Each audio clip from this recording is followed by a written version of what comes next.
All Hello. right. We have Apurva with us. Hi, Apurva. How are you?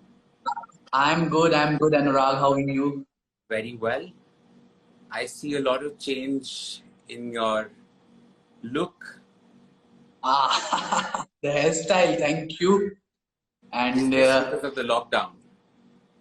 yeah, it is because of the lockdown, but I think this suits, so I'll keep it. And how have you been all this while? I am good. I've been, uh, I welcome I've you been, yeah, for the yeah, yeah. first for the first virtual literary festival, and you're the first guest for the evening, for the day today. So Thank welcome, you so much. Apurva. It's great privilege and honor, Anurag. And you see, I've been following you on your this official website, and you've been doing such a fantastic work, the women menstruation and everything.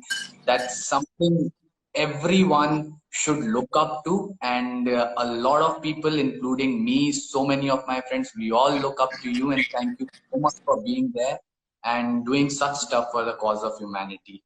Thank you.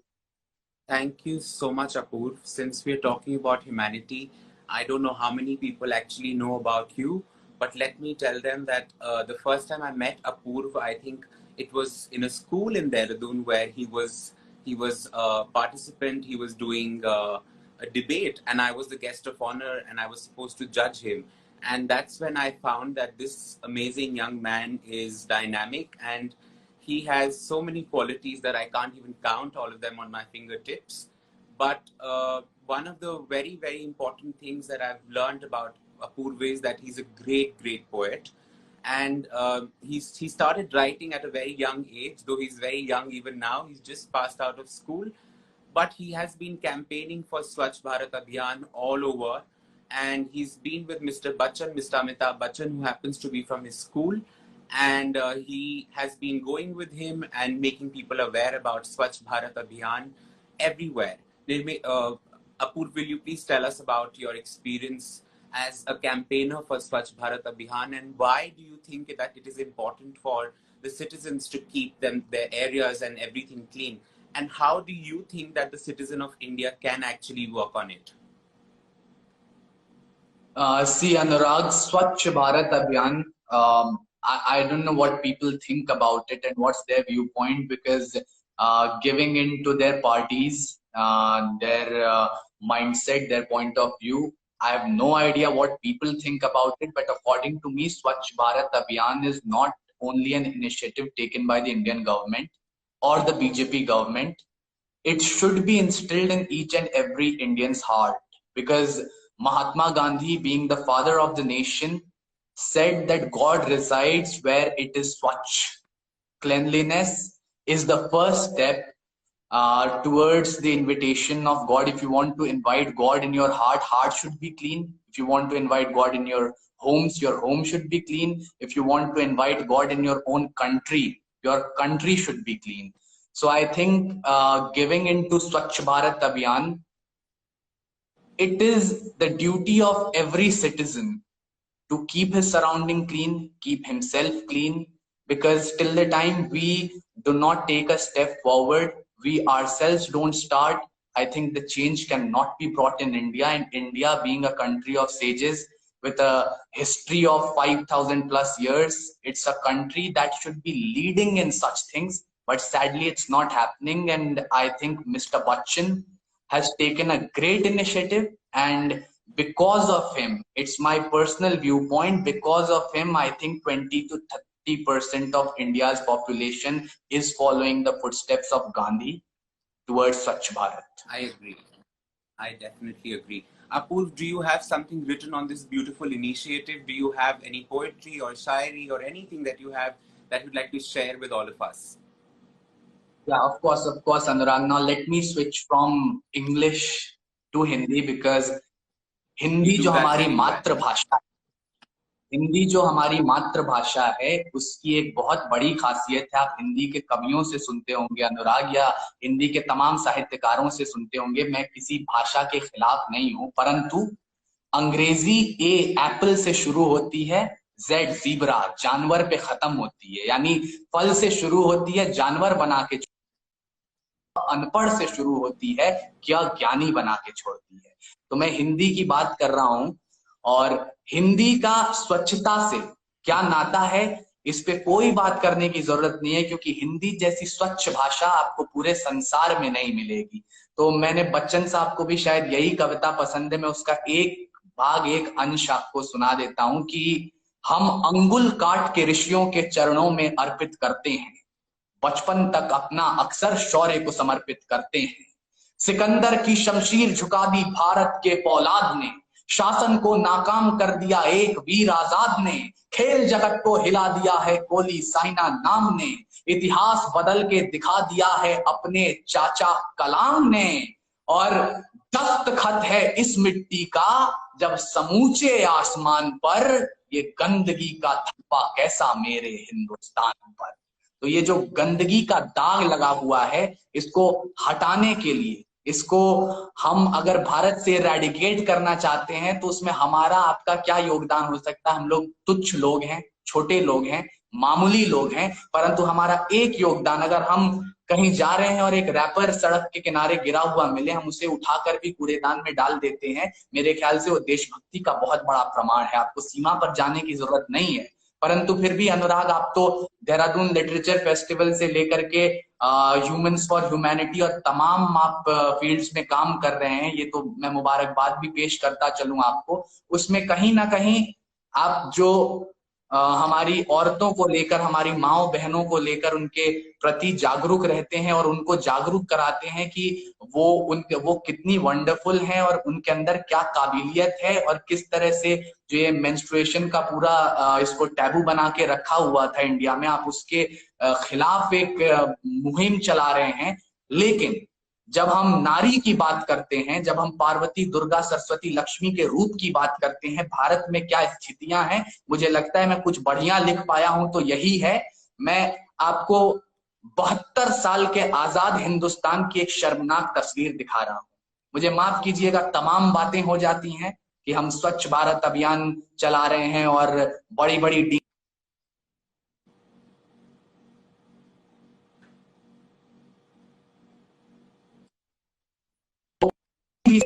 जो सच्चाई है वो हम पेश करते हैं। पवार साहब कहीं कहते हैं कि कविताएं और शायरी, चूंकि ये लिटरेचर फेस्टिवल है, कविता और शायरी कभी भी सरकारों का समर्थन नहीं करती है। जिस दिन कविता सरकारों के समर्थन में उतर आती है, उस दिन या तो कविता मरती है या सरकार गिरती है। मुझे दोनों में से कोई काम नहीं करना है। तो अनुराग, मैं आपके इस लिटरेचर फेस्टिवल के हवाले से एक संदेश जरूर पहुंचाना चाहता हूं भारत देश तक। मुझे लगता है काफी हद तक हम इस मुकाम को पा चुके हैं, परंतु फिर भी बहुत चीजें बाकी हैं। ये वो धरती है जिसे मां दुर्गा का वरदान है, कभी वो लक्ष्मी बाई बनी, कभी रजिया सुल्तान है। नारी हर घर ग्राम की दुनिया को संदेशा है, वही है नायडू, वही कल्पना, वही तो मदर टेरेसा है।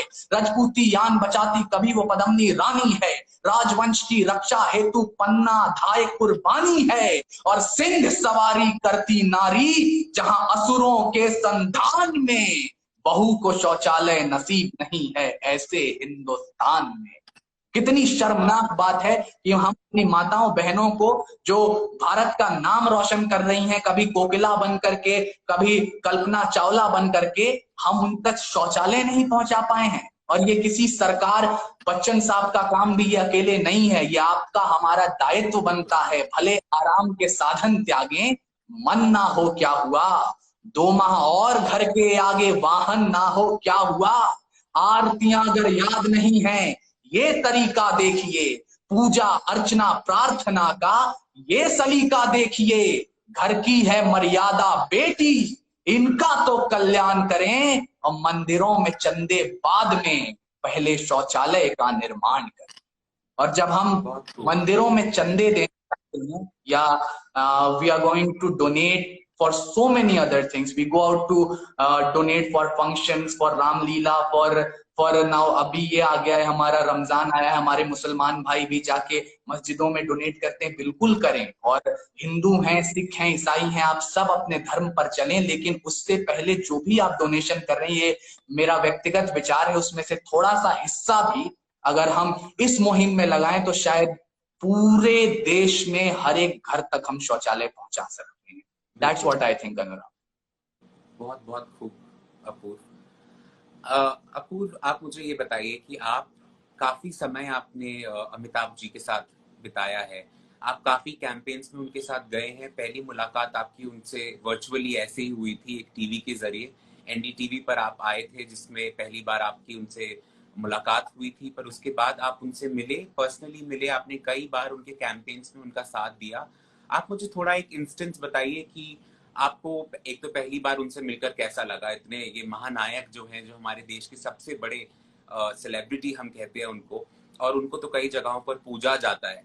तो ऐसे महानायक को मिलकर आपको कैसा फील हुआ, और उनके बारे में कोई ऐसा इंस्टेंस जो आपको याद है, जो आपको इंस्पायर करता है, जो आपको कुछ सीख देता है।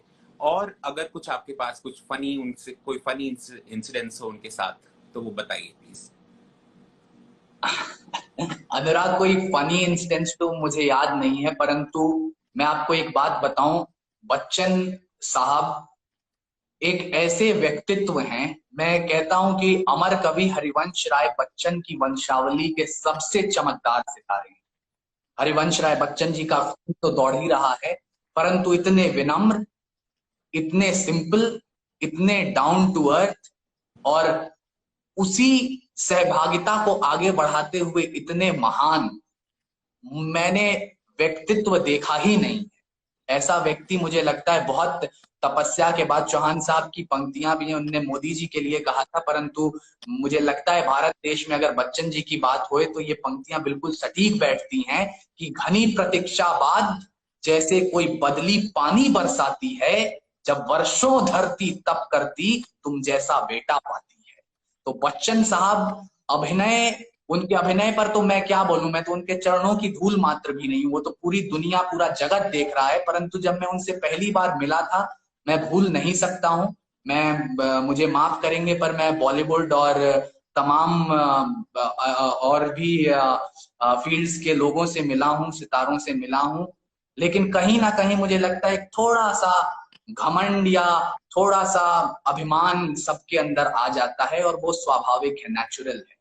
बच्चन साहब ने इतना कुछ अचीव किया है, उसके बावजूद उनका सादापन, उनकी सादगी आपको किसी भी, मैं दावा कर सकता हूं इस बात का, जगत के दूसरे किसी भी अभिनेता में नहीं मिलेगी। उनकी खासियत है। मैं पहली बार उनसे मिला, मैं नर्वस था। बच्चन साहब हम कहाँ एक छोटे मोटे कलाकार, तो वहां जब मैं पहुंचा उन्होंने इतनी मतलब इज्जत बख्शी, इतने प्यार से मिले। और एक तो शेरवुड कॉलेज से हैं, और मैं हमेशा कहता हूँ अमनदीप सांधू साहब की ही देन है मैं थोड़ा जो कुछ भी बन पाया हूँ। तो वो उनके मैंने रिगार्ड्स उनको दिए, कह रहे वो सांधू साहब को तो मैं हमेशा याद करता हूँ, एंड हाउ यू, तुम यहाँ आए मुझे बहुत अच्छा लगा। और शेरवुड कॉलेज की तमाम पुरानी बातें अपने आप को भूल करके लगता था वो अपने बचपन में शेरवुड में ही पहुंच गए हैं। तो ये उनकी एक बहुत बड़ी खासियत इट है इज अ कि वो ब्यूटिफुल कनेक्शन। बच्चा हो, बड़ा हो, जवान हो, सबसे बहुत सादगी से मिलते हैं।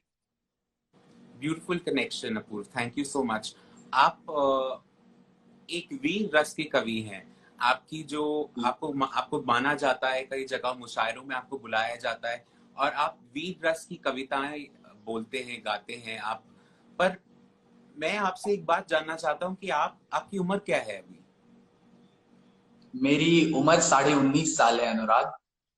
तो मैं 19-20 साल के नौजवान आप हैं। आपने इश्क के बारे में, प्यार के बारे में, ये सब चीजों को छोड़कर आपने क्यों वीर रस के ऊपर कविताएं लिखनी शुरू करी। क्या आपको ऐसा इंटरेस्ट क्यों वीर रस में आया कि आपने प्यार, मोहब्बत, इतनी सारी चीजें जो इस उम्र में होती हैं, उन सबको छोड़कर आपने वीर कवियों के बारे में, वीर कवि या वीर रस के बारे में आपने लिखना शुरू किया। देखिए अनुराग, जो प्रेम होता है, और आप तो मुझे लगता है इस बात को अच्छी तरह से समझ पाएंगे, प्रेम अगर तन से होता है तो वो वासना होता है। यानी मोहब्बत अगर तन से होती है वो वासना होती है, मोहब्बत अगर मन से होती है वो भावना होती है, मोहब्बत अगर आत्मा से होती है वो साधना होती है, परंतु मोहब्बत अगर मुल्क से होती है वो आराधना होती है, पूजा होती है। तो ऐसा नहीं है हम इश्क नहीं करना चाहते हैं, या फिर ऐसा नहीं है कि मैं 18-19 साल की उम्र में मुझे जहां इश्क के तराने पड़ने चाहिए थे मैं क्यों वीर रस की तरफ बढ़ चुका हूं। लेकिन मैं आपको एक बात जरूर बताना चाहूंगा। मैं बिहार की भूमि से आता हूं, मुझे लगता है मैं 6 पंक्तियां आपको सुनाता हूं, आपको परिचय उसमें मिल जाएगा और कारण पता लग जाएगा कि मैंने वीर रस की परंपरा को, श्लाघा को क्यों अपने हाथों में लिया। कि आशिकों में तमाम लोग, और मुझे लगता है पोएट्री का जो मूल स्वभाव है वही इश्क है, और इसमें कोई आपत्ति नहीं है, मुझे इससे कोई आपत्ति नहीं है। तो आशिकों, जब बरसातों में मौसम रोमानी हो जाता है, झोपड़ियों के छप्पर तक सब पानी पानी हो जाता है। उसके जुल्फ का बिखरना जब आपकी उम्मीद हो जाता है, सरहद पर कोई जवान शहीद हो जाता है। इश्क की दरख्त पे लिखने वालों, हिंद की शाख पे लिखता हूं।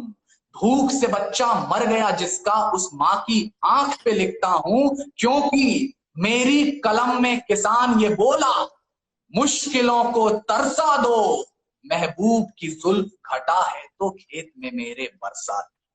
तो मुझे लगता है जब तक हम उस मुल्क में रहते हैं अनुराग, मैं आपको बताऊं, ये विडंबना है हमारे देश की। हम उस देश में रहते हैं जहां पे क्रिकेट पर अगर एक छक्का लगता है ना, आप पवार साहब को सुने या तमाम बड़े कवियों को सुने, हर तरफ से आपको इस ओर इशारा जरूर मिलेगा। अगर क्रिकेट में एक छक्का लगता है आज की डेट में, उस पर हमारे मुल्क की सरकार 1 करोड़ रुपए का इनाम देती है। और मैं उस 1 करोड़ के इनाम के खिलाफ नहीं हूं, आप 5 करोड़ दीजिए, लेकिन जिस देश में 12 घंटे पसीना बहाने के बाद एक गरीब मजदूर को केवल 150 रुपए मिलते हैं, उस मुल्क में एक छक्के पर 1 करोड़ का इनाम उस मजदूर के पसीने का अपमान करता नजर आता है। उसी अपमान को स्वाभिमान बनाने की कोशिश में मैंने कविताओं में इश्क हटा के देश को लाया। मुझे लगता है इसमें कुछ गलत नहीं है, तो ठीक है।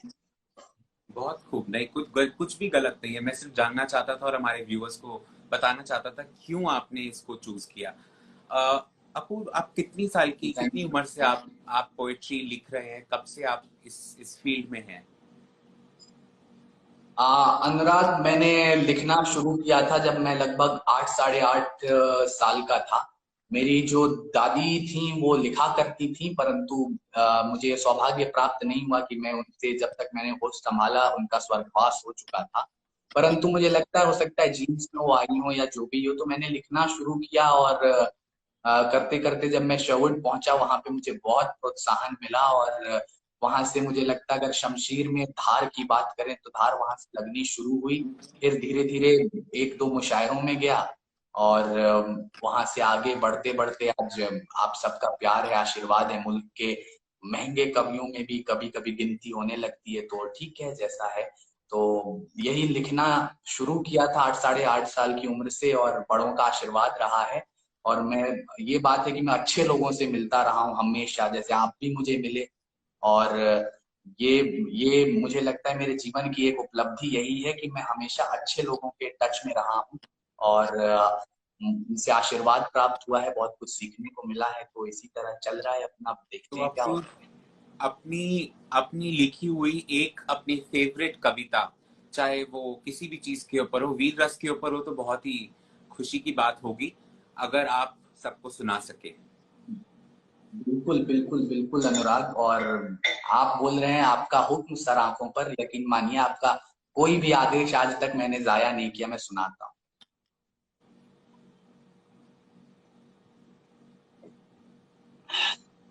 कल महाकवि दिनकर की पुण्यतिथि थी अनुराग, और आज मैं इस बात के खिलाफ नहीं हूँ।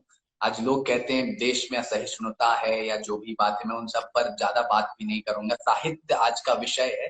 तो बात ये हमारे ध्रुव भाई का मैं कमेंट पढ़ रहा हूँ, और मुझे लगता है ये रचना मुझे सुनानी चाहिए अनुराग, तो मैं कोशिश करूंगा वो सुनाने की। उससे पहले मैं बोल ये रहा था कि आज मुल्क के जो भी हालात हैं, कल महाकवि दिनकर जी की पुण्यतिथि थी, और आप शायद इन सब चीजों को लेकर के व्यस्त थे, नहीं तो मैं आपको उनकी 2 पंक्तियां भेजने वाला था। उनकी एक पंक्ति है, क्षमा शोभती उस भुजंग को जिसके पास गरल है। यानी अगर आप ताकतवर हैं तो आप क्षमा कर सकते हैं। कमजोर लोग अगर कहें कि अरे यार पीसफुल रहना चाहिए और भारत ऐसा देश है और हमेशा सॉफ्ट कंट्री है हम, और ये सब, ये अगर आप कमजोर हैं, आपको ये बातें शोभा नहीं देती हैं। तो मेरा मानना है कि कहीं ना कहीं एक कवि को बागी भी होना पड़ता है। अगर इश्क की बात होती है तो बगावत की भी बात होनी चाहिए। तो मैं यहाँ से शुरू कर रहा हूँ, परंतु आपको मैं इस बात की इत्तला कर दूं कि ये 5 रस हैं इस कविता में, और इन 5 रसों को मिलाकर के जो बन पाया है मैं आपके सामने रखता हूं। क्योंकि मुझे जो आपत्ति होती है ना अनुराग, आज आपके माध्यम से मैं ये भी बात पहुंचाना चाहूंगा, जो हमारे पुलिस के जवान हैं, जो डॉक्टर्स हैं, आप जैसे जो लोग हैं, जो सोशल वर्कर्स हैं, जो इस बात को लोगों तक पहुंचा रहे हैं कि इस दौर में हमें क्या करने की आवश्यकता, अगर इन पर अटैक्स होने लगे, अगर इन पर थूका जाने लगा, अगर नर्सेज के साथ बदतमीजी होने लगी, तो मुझे माफ कीजिएगा, ये हमारी नपुंसकता और कायरता का बहुत बड़ा उदाहरण है। Irrespective of any religion, caste, creed, if India's security is put in jeopardy, yes, or gender, if India's security is put in jeopardy, I vehemently oppose it, be it the organization, religion, person. क्योंकि भारत देश के रहने वाले हैं हम। मैं 4 पंक्तियों से अपनी बात शुरू कर रहा हूं अनुराग, आप रियलाइज कीजिए हम किस देश के हैं। वेद लिखे, पुराण लिखे, शांति का पैगाम लिखा है। अक्षर धाम का अर्थ समझिए, अक्षर को ही धाम लिखा है। ऋषियों के जब नाम लिखे, पहले अब्दुल कलाम लिखा है, और पत्थर भी वो तैर गया, हमने जिस पर राम लिखा है। ये वो देश है, 5000 वर्ष पुरानी हमारी संस्कृति है, सभ्यता है, इतिहास है। और हम ये कोविड-19 जैसी मामूली सी महामारी को और बढ़ावा देके जुगनू को चंद्रमा बनाने का काम करेंगे? नहीं। मैं 2 पंक्तियां और आपको देना चाहूंगा, इससे पहले मैं अपने काव्य पाठ पर आऊं, कि जो जहरों को जो थूक रहे हैं, जहरों को जो थूक रहे हैं गांव गली चौबारों में, उनकी भी अब गिनती होगी भारत के गद्दारों में। और शिवम अंबर साहब ने बहुत पहले लिखा था कि सांप जब तक आस्तीनों के न मारे जाएंगे, हौसला कितना भी हो हम जंग हारे जाएंगे, और दुश्मनों के संग तो हम फिर करेंगे फैसले, पहले करके जाहिलों के सर उतारे जाएंगे। पर हमारी जहालतें कहां तक हैं, हमारी हम सहन शक्तियां कहां तक हैं, ये बात का उदाहरण मैं एक कविता सुना रहा हूं। कविता का शीर्षक है बोतल शराब। 5 रस हैं, 6.5 मिनट आपके लेता हूं, एक कविता सुना रहा हूं, सुनिएगा। दिल में मचले सपने, आंखों में यौवन का जोश था, कल को उसकी शादी थी, आज जाम लगा मदहोश था। महबूबा भी कम न थी, बार बार शर्माती थी, और आशिक के संग बैठकर 2-4 पेग लगाती थी। आप सोचते होंगे नौजवान क्या काम करता था, सैनिक था, लम्हा लम्हा वतन के नाम करता। शादी हुई तो एक रोज विलायती पी मतवाला था। हमारे फौजियों की जिंदगी देखिए होती क्या है, जितना उनको वेतन मिलता है ना, उतना ढकेल पर मूंगफली बेचने वाला भी कमा लेता है। जज्बा क्या होता है। शादी हुई तो एक रोज विलायती पी मतवाला था, पता चला कि घर में छोटा फौजी आने वाला था। तो आस पड़ोस में जश्न हुआ, खुशियों का ही धावा था, तभी एक चिट्ठी आई, सरहद से बुलावा था। तो एक ओर घर का आंगन प्यार मांग रहा था, दूजी ओर फर्ज हाथ में हथियार मांग रहा था। तो माँ ने आंसू पी लिया, पिता ने पिया आग, और उसकी बीवी ने पी एक बोतल शराब। घर से चला सैनिक, सबने दी दुआ शबाब की, और ख्वाबों की रानी ने सौंपी एक बोतल शराब की। अब अपना सैनिक मोहब्बत वाला सब कुछ सह लेता था, पर महबूबा की बोतल पर आंच न आने देता था।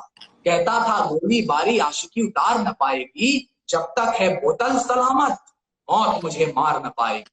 पहुंचा तो सूबेदार ने बंदूक थमाई हाथ में, जज्बा उसकी रग रग में था, जुनून हर बात में। कहा कि हर कीमत पर लश्कर अरी का रुकना चाहिए, कुछ भी हो पर हिंदुस्तानी कदम न रुकना चाहिए। जाओ वीरों खदेड़ के आओ माँ की छाती से जिंदानों को, हम मीत के वंशज धूल चटाओ जिन्ना की संतानों को।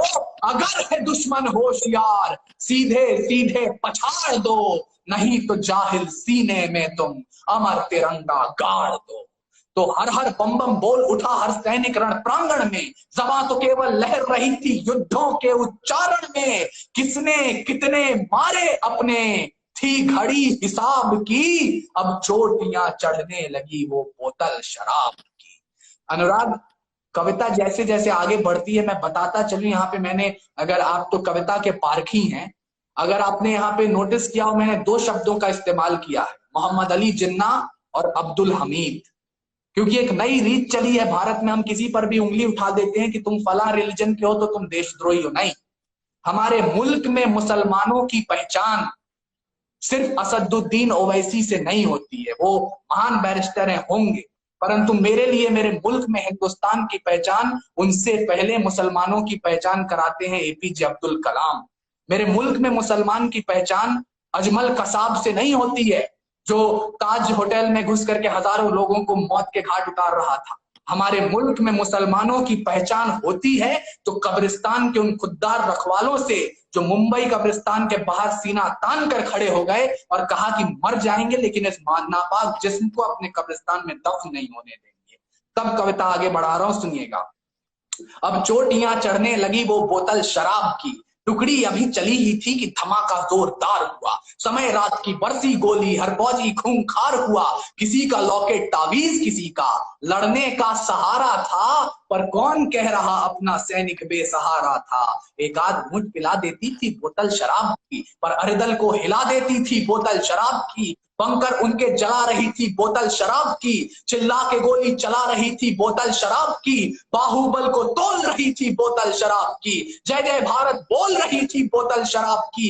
मोर्चा सवाल दल बांट रही थी बोतल शराब की, रक्तबाल सर काट रही थी बोतल शराब की। दुश्मन की गोली झेल रही थी बोतल शराब की, और जान पे अपने खेल रही थी बोतल शराब की। जब कुछ दर्द जब महसूस हुआ, सोचा देखूं पंखुड़ी गुलाब की, देखा तो खून से लथपथ सनी थी बोतल शराब की। इस वक्त सैनिक क्या सोचता है जब गोलियां लग चुकी हैं? हमारी हमारी चेतनाएं देखिए, आमंत्रित कर रहा हूं। उस वक्त सैनिक सोचता क्या है? यूं तो उसको नन्हे बच्चे को गोद उठाना था, पर अब तक बड़ा अचूक उसका सटीक निशाना था।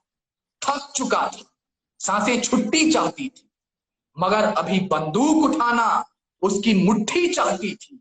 तो आंखों में आंसू ला गया एक ख्याल संतान का, पर दिल में उसके छपा हुआ था नक्शा हिंदुस्तान का। तो फिर से हो गया खड़ा इतिहास नवल गढ़ने लगा, विस्फोटों पर विस्फोट हुए पर चोटियां चढ़ने लगा। इस्लामाबाद तलक थर्राता था वो सैनिक बौखलाए जो, प्राण पखेरु उड़ जाते थे सामने भी आए जो। दुश्मन सारे सिहर उठे लहूवीरों का था जान लिया, हल्दी घाटी कारगिल के बेटों को पहचान लिया। तो दुश्मन दल पर काल का बादल फैल फैल कर कहर उठा, और देख के जज्बा सैनिक का अमर तिरंगा लहर उठा। चल रहा था गिर पड़ा, कदम सुहाना रुका नहीं, आखिर बैठ गया सैनिक मगर तिरंगा झुका नहीं। अंतिम समय पर उस सैनिक की जो सोच है, अनुराग मैं आपका ध्यान चाहूंगा उस सोच पर। सोच रहा था क्या याद करेगा देश अमर कुर्बानी को, या अच्छे स्कूल दाखिला देंगे उसकी छोटी निशानी को। क्या उसकी विधवा बीवी राजपथ को याद आएगी, या अंधेरी गलियों में वो दर दर धक्के खाएगी। सरकार परिवार को उसके क्या उम्मीद देगी, या चंद सिक्कों के बल उसकी कुर्बानी खरीद लेगी। क्या आज भी होगी दरबारों में दावत कबाब की, या चाय की चुस्की भुला देगी वो बोतल शराब की। ये सोच थी सैनिक की जो जन्नत जाने वाला था, मौत के संग जिंदगी का पैग लगाने वाला था। पर सारी चिंता डुबा दी उसने देशभक्ति के सैलाब में। साथी पहुंचे मृतदेह उठाने, यही मिला जवाब में कि इश्क हो सच्चा तो मरकर भी आशिक मुस्कुराता है, और वक्त पड़े तो इश्क बेचकर वतन खरीद लाता है। पर सोच रहे थे साथी, ये कहता था गोली बारी आशिकी उतार न पाएगी, जब तक है बोतल सलामत मौत मुझे मार न पाएगी। फिर इस्तकबाल कैसे हो रहा है जन्नत के दरवाजे पर, क्यों जनाजा चढ़ रहा अब सैनिक के, क्यों तिरंगा चढ़ रहा अब सैनिक के जनाजे पर। तभी मंजर ऐसा देखा, आंखें उसकी नम हुई, वादा खूब निभाया था, धन्य वो कसम हुई, फैल चुकी थी टुकड़ों में हर ख्वाहिश ख्वाब की, और टूट के बिखरी पड़ी थी बोतल शराब की। यही थी कविता, आपका हुक्म था। तो मुझे अगर आपको शायद पसंद आई हो, पर कोशिश बहुत खूब। लिखने की। You are like an energy Thank you. drink. अरे You Anurag, energize thank you. people. I see so many comments and so many messages for you. We'll end this live with some questions that people have asked and people have been asking. I'm just going to scroll through this and ask if there's any question. And meanwhile, if there's any other question to the viewers, they can just write down the question. I'm going to scroll and see if there's any question for Apurv. Nitin, hi. Would be glad if he decides ज्ञान भारत चीख रहा है, घायल भारत चीख रहा है. Maybe few lines. ठीक है, बहुत शुक्रिया नितिन भाई, मैं पेश कर रहा हूँ, सुनिएगा. हास्य की भाषा नहीं लिखी है, ना ही गजल सुनाता. कविता लिखनी नहीं है आती. अनुराग लिटरेचर फेस्टिवल है, पर लेट मी बी ऑनेस्ट, कविता लिखनी नहीं है आती. चीखें लिखते जाता हूँ. देश मेरा जल रहा है, आग लगी है सीने में. हुक्मरां सब व्यस्त दिखे हैं खून गरीब का पीने में. तो राम मंदिर या बाबरी का पक्ष नहीं मैं लाया हूँ. घायल भारत चीख रहा है, चीख सुनाने आया. तो चीख सुनाते रहता हूँ अनुराग, और उसी चीख में से मुझे लगता है कुछ चीखें आप तक पहुंचती हैं और आपको वो पसंद आती हैं और आप मुझे बताते हैं तो अच्छा लगता है. और कोई क्वेश्चंस हो तो आप पूछ लीजिए मुझे, कोई आप more questions.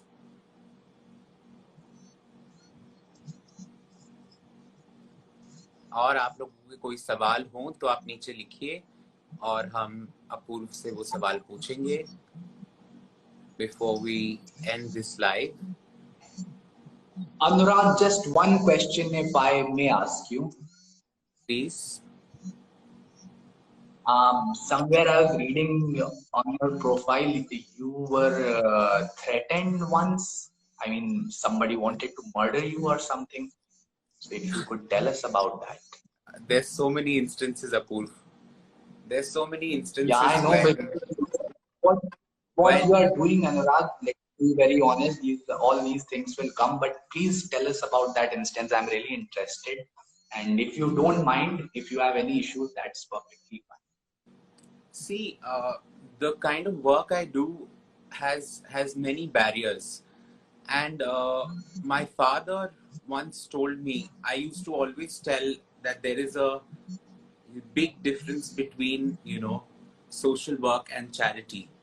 Because आज भी हमारे देश में लोगों को सोशल वर्क और चैरिटी के बीच का जो डिफरेंस है, जो फासला है, वो अभी तक समझ में नहीं आया. वो समझते हैं कि थोड़ा दान देने का मतलब सोशल वर्क है. नहीं, वो चैरिटी होता है. सोशल वर्क होता है जब आप एक इंसान को अपलिफ्ट करते हैं और उसको उस मुकाम पर ले आते हैं जहां पर हमें उसको हमारी जरूरत ना हो. वो अपने बलबूते पर वो करे जो वो कर सकता है. तो यही हमारी कोशिश रही है, यही हम करते आए हैं. और इसी बीच में क्योंकि गर्म खून है, कुछ कभी कुछ चीजें दिखाई देती हैं, सुनाई देती हैं, तो वो खून जो है खौलने लगता है. और जब वो खून खौलता है तो कुछ ऐसी चीजें होने लगती हैं, जैसे आप कविताएं लिखते हैं और आप जो सराउंडिंग्स में देखते हैं उससे आपका भी खून खौलता होगा और आप तभी उस रेज में आप ये कविताएं लिखते हैं. और उस रेज में मैं क्या करता हूँ कि मैं एक्शंस कुछ ऐसे लेता हूँ जिससे दूसरे लोगों को दिक्कत होती है. वो लोग वो हैं जिनको मैं अपनी नजर से अगर देखूं तो मुझे वो एंटी नेशनल लोग दिखते हैं, जो इस देश को खोखला करने में लगे हैं, चाहे वो करप्शन के थ्रू हो, चाहे वो दीमक की तरह वो लोग हैं. तो उन लोगों के खिलाफ जब आवाज मैंने उठाई है, तब कभी थ्रेटनिंग आई है, कभी किसी ने फोन पर डराया है, धमकाया है, किसी ने कुछ भेज कर डराया है, किसी ने, अब ये तो 11वीं की बात है, 11वीं 12वीं की, पेट में चाकू घोंपने की कोशिश करी थी. कई ऐसे इंस्टेंसेस हैं जो हुए हैं. हाल ही में पिछले साल हम लोगों ने एक कैंपेन हम लोग कर रहे हैं पिछले 5 साल से, जिसका नाम है वॉश, विमेन सैनिटेशन हाइजीन.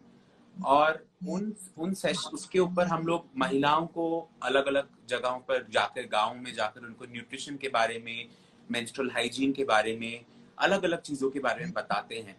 उसमें एक हमारा ऑब्जेक्टिव है टैबूज को खत्म करना. जो ये पुरानी रीतें हैं जो उस समय पर वैलिड होंगी पर आज वैलिड नहीं है। जैसे अपूर्व, घर में हमको बोला जाता था कि रात को नाखून नहीं काटने हैं। उसका एक लॉजिकल रीजन ये है कि उस जमाने पर नेल कटर हुआ नहीं करते थे, बिजली नहीं हुआ करती थी, तो लोग या तो फिर शार्प पत्थर से या फिर ब्लेड से नाखून काटा करते थे। और अगर बिना बिजली के अंधेरे में रात को काटते हैं तो उंगली भी कट सकती है। तो ये रीजन था कि बोलते थे रात को नाखून मत काटिए।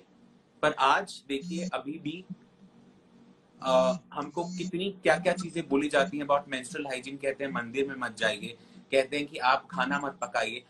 I think after World War II, the biggest thing that has happened, the biggest invention for the females is the sanitary napkin. And that sanitary napkin makes them empowered enough to do what they wish to do, what they want to do, and no one should stop them.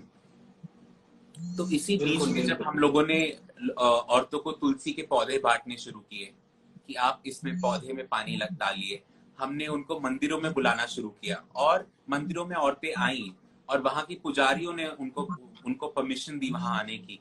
तो उसके बाद कई groups थे जिन लोगों को इस चीज से प्रॉब्लम हुई, पर उन सभी लोगों को मैं ये बोलना चाहता हूँ कि आप वो करें जो आप करना चाहते हैं। फोन पर आप गालियां दें, मैसेजेस भेजें, आप थ्रेटन करें, पर जो मुझे करना है वो मैं करूंगा, आया हूं और करता रहूंगा। So this is the only message that I have for them.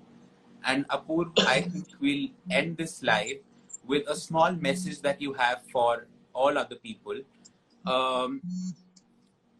If you have any message for the people who are seeing, or people of the country, or the young people like you. बिल्कुल, I request all of you in these times जब हमारा पूरा देश जितने ताकत और जितने हौसले के साथ आगे बढ़ रहा है, हम वो वीक लिंक ना बने। जो चेन होती है ना, उसमें एक वीक लिंक होता है और वो पूरी चेन को तोड़ देता है। हम वो वीक लिंक ना बने जो भारत देश की अस्मिता पर आंच लगाए कल। क्योंकि जब कल इतिहास के पन्नों में लिखा जाएगा कि कोरोना के विरुद्ध ह्यूमैनिटी ने युद्ध किया था, मानवता ने युद्ध किया था, तो उसमें भारत देश ने कैसा पराक्रम दिखाया था, किस प्रकार का पराक्रम दिखाया था, ये जिम्मेदारी आपके और हमारे कमजोर कंधों पर आज है। आज हम जिस तरह का आचरण करेंगे, कल भारत देश को इतिहास के पन्नों में आने वाली पीढ़ियां वैसे देखेंगी। तो आप अपने घरों में रहें और इस तरह से जैसे अनुराग साहब ने अभी लिटरेचर फेस्टिवल किया, 2 दिन तो आप इसी का आनंद उठाइए।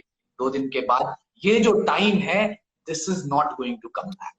हम हमेशा कंप्लेन करते हैं ना, बचपन से लेके बुढ़ापे तक। बचपन में खिलौना है तो खेलने का टाइम नहीं है, होमवर्क करना है। जवानी में हमारे पास सब कुछ है तो घूमने का टाइम नहीं है, ऑफिस जाना है। बुढ़ापे में एनर्जी नहीं है, किताब पढ़ रहे हैं, बाकी चीजों के लिए टाइम नहीं। इस वक्त सबके पास टाइम है, इस चीज का इस्तेमाल कीजिए।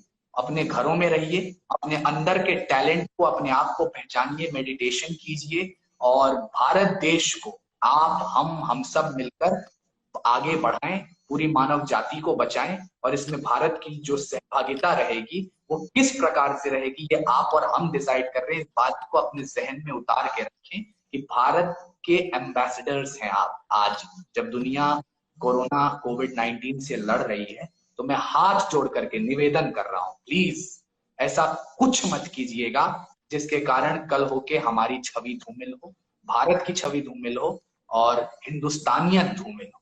प्लीज रिक्वेस्ट कर रहा हूँ, यही है अनुराग, बस कोई मैसेज नहीं है, एक रिक्वेस्ट है सब लोग। Thank you, Apurv, for being there. You were the first guest for the virtual literary festival, and I request all those people who are watching that 4 p.m. we are going live with Fawzia Dastango, जो इस देश की पहली महिला दास्तांगो हैं, और उनको देखने भी आप जरूर आइएगा और आनंद उठाइएगा उनकी दास्तांगोई के बारे में। दास्तांगोई के बारे में मैं आपको थोड़ा बता दूं, 13th सेंचुरी आर्ट फॉर्म है ऑफ स्टोरी टेलिंग। तो वो कहानियां अपनी बताएंगी आप सभी लोगों को। आप सभी लोग 4 बजे पुनः आएं और लाइव का आनंद उठाएं। Thank you so much Apurva, I hope to see you soon. Thank you.